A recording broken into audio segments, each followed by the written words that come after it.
Hello everyone, welcome to this video where I'm going to walk through the code examples which are available in the Cypress website for the PSoC6 BLE Pioneer kit.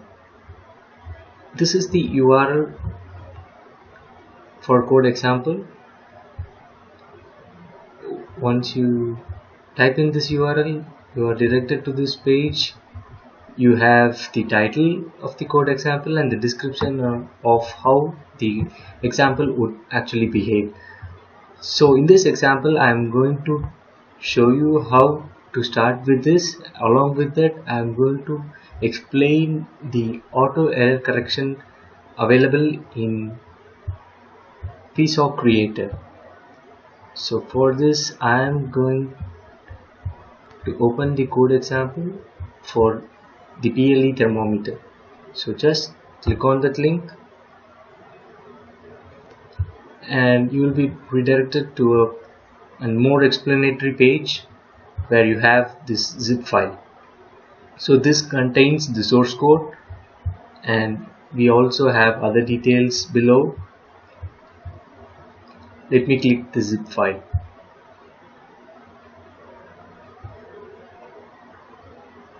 A download option will be shown, so I'll just save it in a location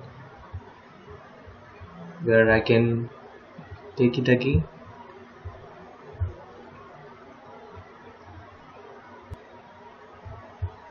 Let me open the PSoC Creator,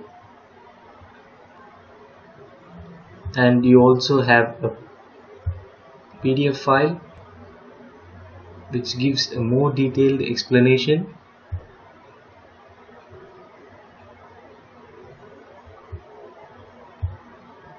Let me open this. So this gives a complete overview of how the example code will be. As the PSoC Creator is open, now let's open our code example.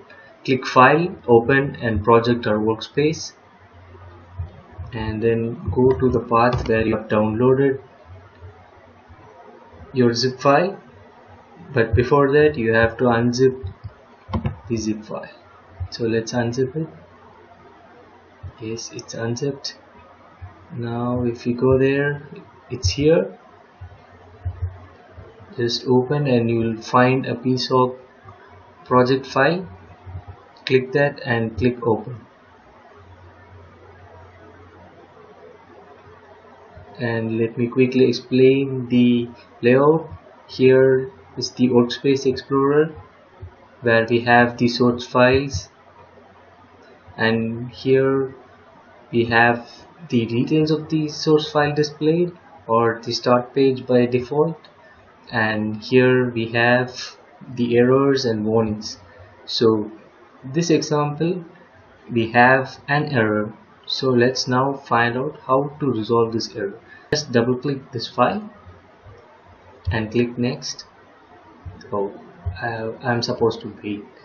So the IDE is gathering system level and online components. So let's just wait and see what it just brings up. Okay, the error just says unable to locate and customize component and this component, and as you can see this component is here and this is made bold, so it just changes from this version to this version, and this is absolutely automatic, and that's really cool feature. And click next and click finish, and it also asks you the type of archive that needs to be performed. So this ensures that your code is not lost at any point of time. So let me just check minimal, as I have a zip.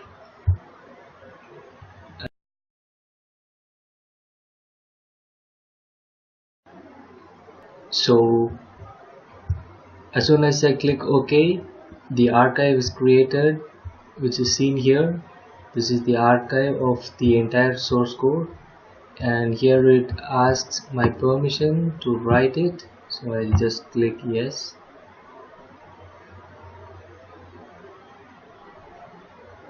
And click yes again, and boom, the error is gone. So I'll just connect my Cypress PSoC6 to the laptop, and I'll just click this program button.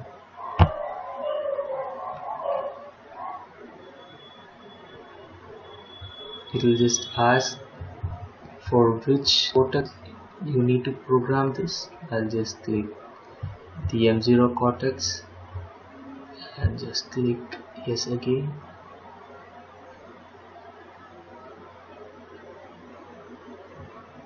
You can see the status over here. It's initialized, and you can see the progress over here. So let's for it to complete.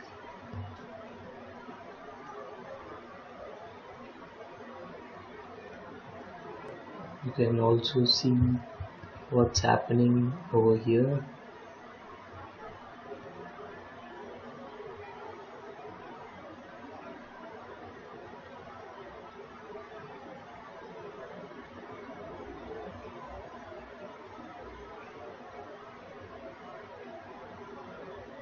We have the bit streams and the APIs generated. It's just asked these configuration files are different. I'll just click config to see what happens. I'll just click replace and click yes to write it.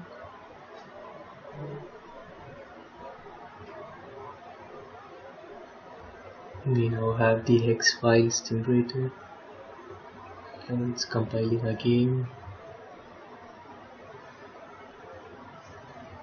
This is for the M4 cortex, I guess. Before we had the M0 plus cortex, and program for that was compiled and linked, and now the process is getting repeated for the M4 cortex. And now we have the blocks of code being programmed to the board. And there it is. We have successfully programmed our first example project. Let me now switch on to the camera to show you the output of this example program in the Cypress PSoC6. And there we have the output of the example program, the temperature being displayed in the e-display shield with the help of the thermistor.